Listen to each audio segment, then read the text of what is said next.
The Agenda in the Summer with Nam Kiwanuka is made possible through generous philanthropic contributions from viewers like you. Thank you for supporting TVO's journalism. Summer blockbusters, art house favorites. The silver screen has something for everyone. So grab your popcorn. We're going to the movies this week with Canadian Screen Award-winning director Clement Virgo, film critic and festival programmer Cameron Bailey, film critic Thom Ernst, and producer Alicia Fletcher. Tonight, why do we love film? That's next on The Agenda in the Summer.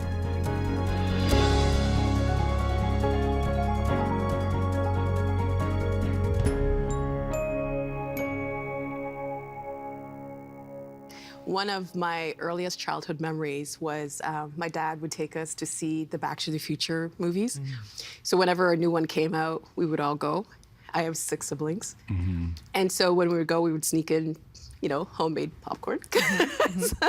But I remember it to this day, and it felt like the excitement of watching the new one and the time I spent with my family. At the time, I don't think I knew what that was, but it's become one of my core memories. And so I wanted to get from all of you, why do we love movies? Clement, I'll start with you.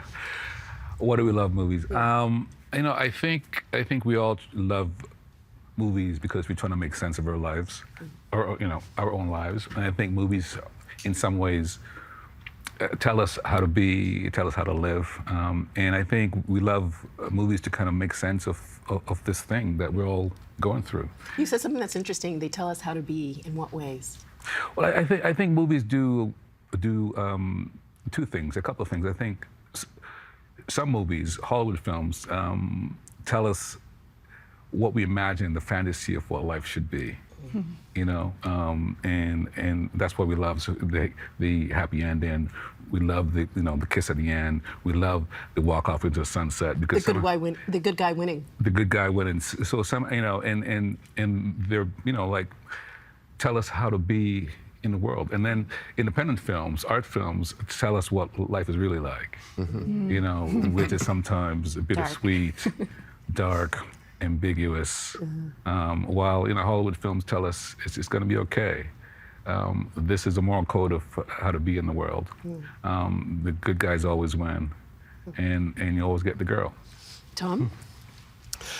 Well, it's a Do you tough get thing the girl? to follow. Yeah. To follow that. I have to agree on that. And I'm listening to Tell Us How to Be. It was very important to me when going to the film. And I think, though, that is why we need to, movies need to be more diverse and have more different voices, because if you're trying to identify, and you do identify with someone on the screen, which I did all the time, regardless, and I'm going to age myself, regardless whether it's Clint Eastwood, Burt Reynolds, whatever, I always found something that I could hone in on.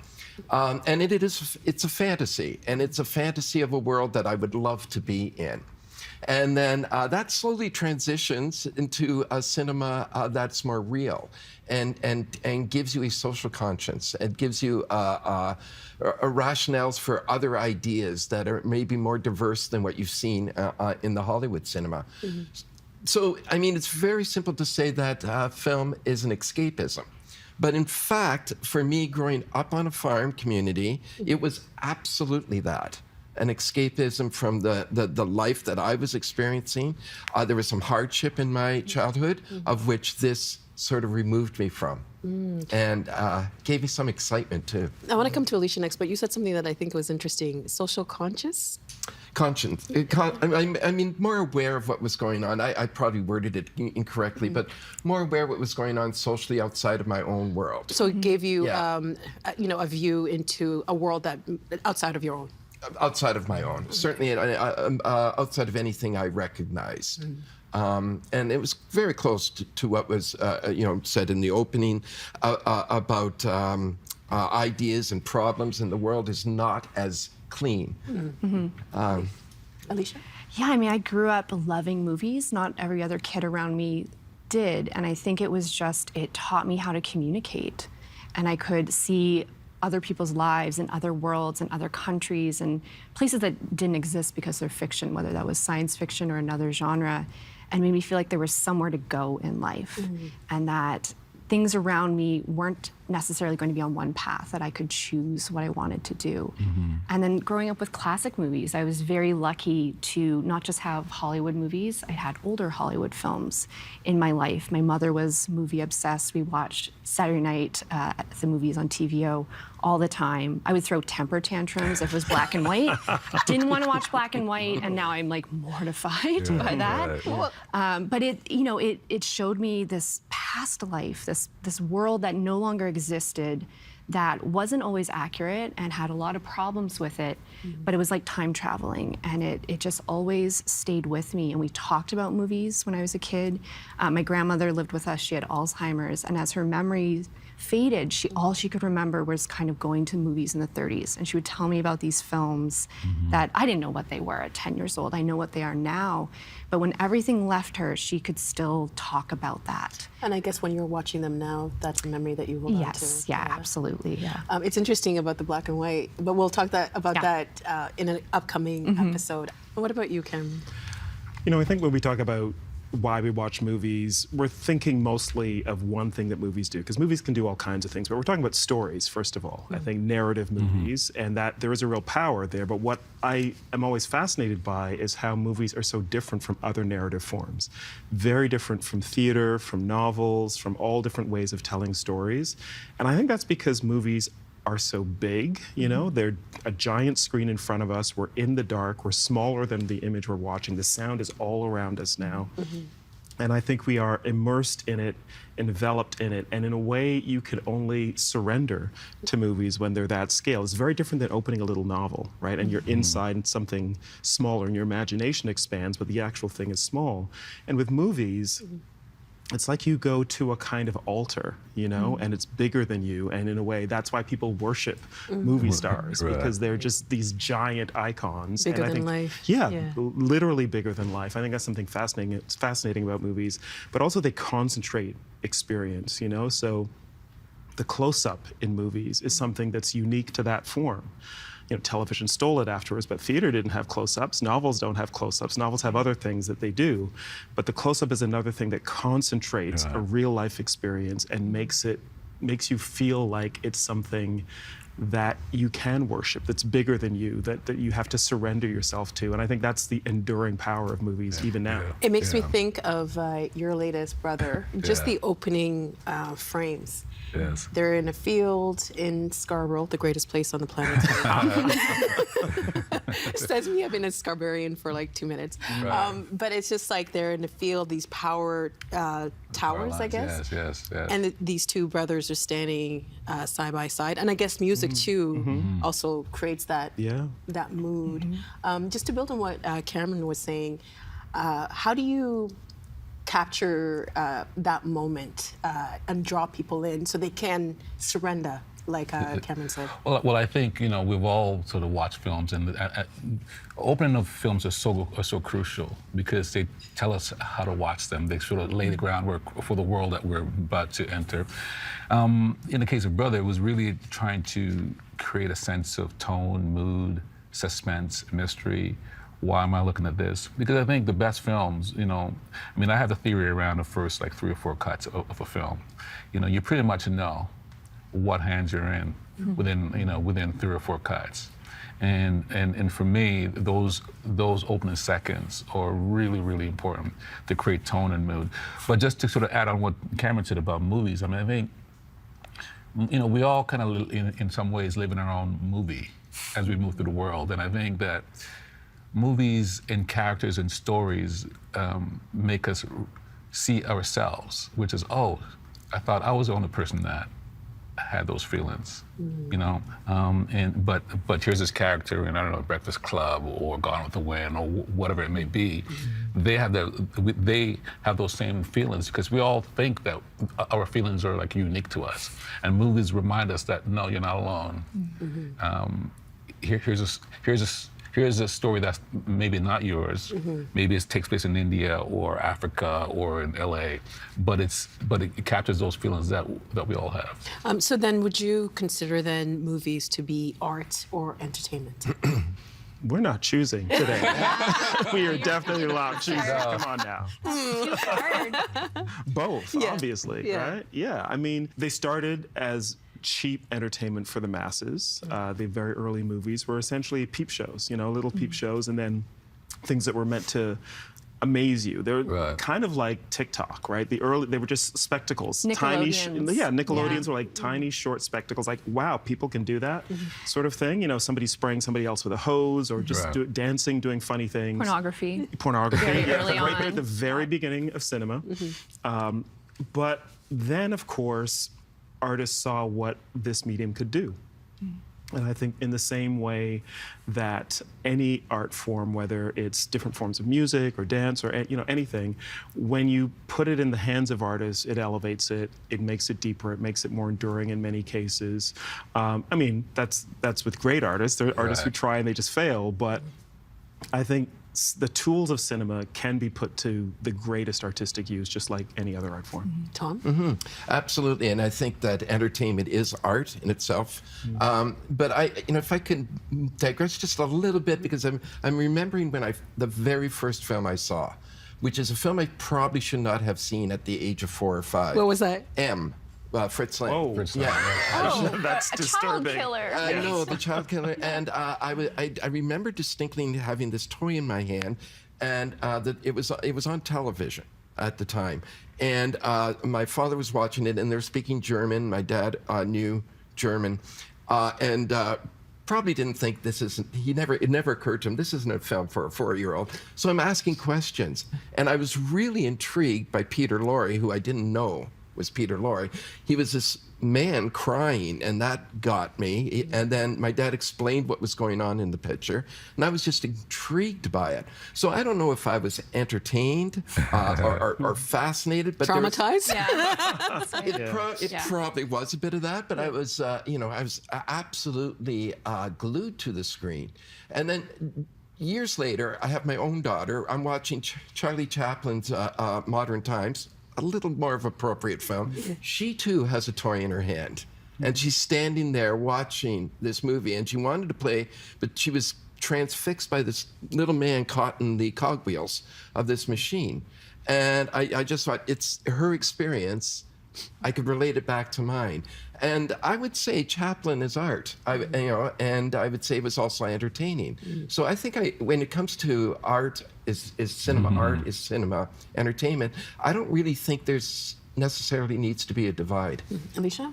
It can go from art to entertainment to art again to entertainment. Like there's a fashion that comes into play, and there's films that can be 80 or 90 years old, like you're talking about M. And for one period of time in one generation, it's art. The next, it's entertainment. It's in flux always. And you can find a film that was absolutely perhaps just capital A entertainment during a certain decade, and now it's capital A art. It really does kind of go back and forth based on how we are interpreting it. What's the context? There's films that are very ahead of their time that are misunderstood by their audiences, and then give it some time to breathe, it ferments, and it's all of a sudden something else. So I think trying to define whether it's one or the other is impossible, most likely. Yeah. I hope. I take no greater pleasure than seeing a film that is being panned and thinking to myself, 10 years from now, we're going to love this movie. Same. When we talk about art and entertainment, can movies then be political? Every movie is political, of course. I mean, I think certainly if you study film, because it began as mass entertainment, it's shown to sometimes millions and millions of people. They're incredibly influential. It's an incredibly emotive medium, one of the most emotive art forms, in that it's hard to distance yourself because of all of those technical tools, being in the dark, the sound, the large image. So if you have something that reaches millions of people and is so persuasive and so emotive, by definition, it's got to be political because it's incredibly powerful. It can persuade people all kinds of things. You take like Westerns, for instance, the Western genre, and decades of all of us and our parents and our grandparents watching movies about a conflict between Europeans and indigenous people on the frontier of America. And that influenced how we thought about indigenous people and still does today. So the political impact is there built into the way movies work on us. I remember watching Clint Eastwood movies with my dad, but I'm obviously, as an adult, I look at them differently. But back then it was so simple, the good guys and the bad guys. That's right. Yeah, and Clint Eastwood, he did both westerns and he did those, Dirty Harry films, which were in some ways westerns themselves. He was the sheriff that's going to clean up, I think it was like San Francisco or whatever it is. And of course, Cameron talked about the, Native Americans in those films. In those early films by Clint Eastwood, you see how he would talk about in the sort of black and so-called criminal elements in San Francisco, and how during the 70s, when those films were made, how it affect how the larger culture and society view black people, because There was a ripple effect in the communities. Yes, because we all know, go ahead, make my day, and we all know who he was saying that to, and so cinema is definitely political, and we've seen that throughout the 100+ years of cinema. And I think it's most political when it's not trying to be political. I was going to say Top Gun. Yes. Maybe the most political movie made in the last few years. Right. Oh, wow. Yeah. Well, Cameron, please go ahead. I'd love to hear your thoughts on it too, but I mean, immediately, first of all, it was made with the participation and the influence of the American military. And it's essentially a long ad for the thrill of being on the side of the American military and fighting the enemy on behalf of America. It's not explicit, but if you watch the film and begin to watch it even a second or third time, then you really see it. And that's not just the one from the 80s, that's the one from last year as well. Last year, yeah. So the political impact is still there. Even like a movie like Star Wars, right? Oh, absolutely, which is also a Western. So. Yeah. What about you, Thom?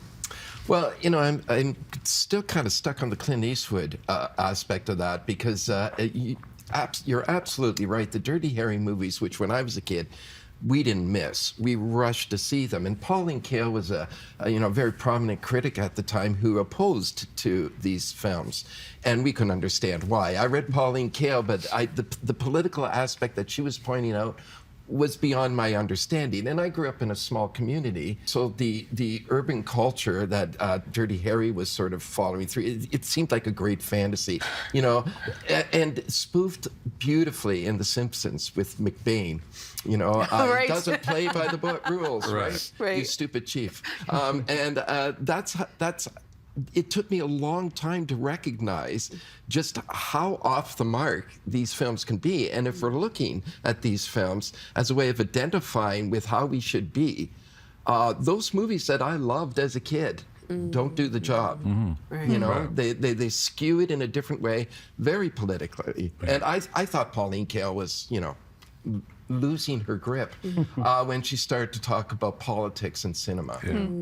But And those films from the Death Swiss films and the Dirty Harry films really kind of laid into and set the groundwork for Reagan in 1980, because suddenly there's a sense of being tough on crime and sort of controlling these urban environments, and so films definitely influence how the broader culture view certain communities. Cameron, you brought up, you said that movies are political because they're emotive and they can create these emotions. I wanted to ask you all, what questions are you trying to answer with your work? Clement, you said that you're trying to earn the viewer's emotion. Right. What did you mean by that? Well, I know we've all watched films, and within the first minute or two, they're asking us to cry, and I'm like, I'm not ready to cry yet. You know what I mean? I'm just sitting there with my popcorn. I'm still, because movies are kind of like, you're kind of, in a way, they're like romance. You date a film, you go out on a date, and then it's like, okay, the first act, the date's good, and then it's like, maybe I'll go on a second date with you. You know what I mean? And so you slowly, as the movie develops, you're like, okay, I'll have a relationship with you. And then by the end of the movie, if you're lucky, then it's like, I'm in this with you. And, I love that. And I'm gonna feel emotions. Going with this metaphor? Now I'm getting worried. And give us a list of movies that you feel this way about. I love it. Well, but it's kind of like, you want a film to slowly, in a way, seduce you and make you want to lean in and make you want to say, okay, you got me. I'm gonna be with you all the way to the end. And then for me as a filmmaker, I'm trying to have those feelings earned so that if the film does affect you and it does earn your tears by the end, that's my hope. What do you think? What do you think are the questions that films are trying to answer or explore? I know it's like a big question. That's a giant question, and I guess it depends on the individual film, but also the kind of film that it's trying to be. So that could be the genre that it's working within, whether it's a commercial film meant to entertain people and bring in billions of dollars, or it's an independent film meant to express what the artist has deep in their heart. But I think they're all, first of all, they are, I hope, trying to keep the viewer engaged. And I gotta say, I see hundreds of movies every year, as probably most of us do here. I think you will watch more than we do. No, yeah, we watch a lot. Not enough movies, in my view, spent enough time thinking about the viewer. And I think sometimes movies kind of set themselves on a path where what they establish at the beginning in terms of the story they're trying to tell, the character they're trying to explore, takes them down a path that sometimes leaves viewers behind. And that doesn't mean that you have to be entertaining all the way along, but if you're not conscious of somebody watching the film and how that may be different than what you're creating, you're missing something. Movies only exist when they're being watched, right? And so that, I think, needs to be something that filmmakers always remember. I think you can tell when a filmmaker thinks they're smarter than their audience, and that usually goes poorly most of the time. You can also tell when a filmmaker, like yourself, loves movies, when they're a cinephile themselves, when they understand the history, when they are with the audience, when they're making it. And I think that's where you get the best success, and that's where you get a film that, even if it doesn't land with audiences right away, it might be that phenomenon like you're talking about, Thom, or give it 10 years, give it 15 years, and it will be beloved. Thom? So tell me if this is a myth. I heard once that Rossellini said, if an audience likes my movie, I didn't do my job. That sounds right. Yeah, I don't know if it's true. And I went, oh, thank God, because I haven't gotten really into anything Rossellini has made, or maybe I haven't given it its chance. But I find it curious, Cameron, when you say that the filmmakers don't often think about their audience. Not often enough. Often enough. Yeah. Okay. Maybe that's the clarification that's needed then, because I hear that and I wonder if maybe by doing so that I'm sure you didn't mean pandering to the audience, but that's kind of what I heard. No, I think, so I spent many years as a film critic where I went to a movie and I watched it as me, the film critic, and I wrote my own particular reaction to it. And then I moved into programming films at the Toronto Film Festival, and I realized that is an entirely different job. Big time. Because it is not just what you think of the film. You have to imagine yourself among hundreds of other people watching a film, and an audience is a collective entity.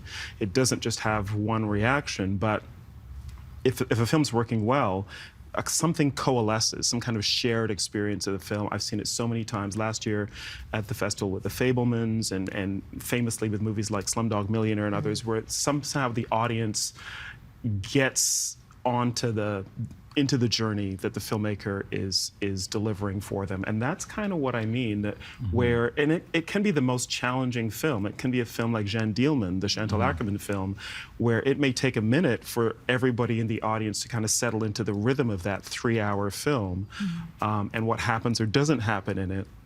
But at a certain point, people just start to lean forward and they're in the movie because the filmmaker has done that.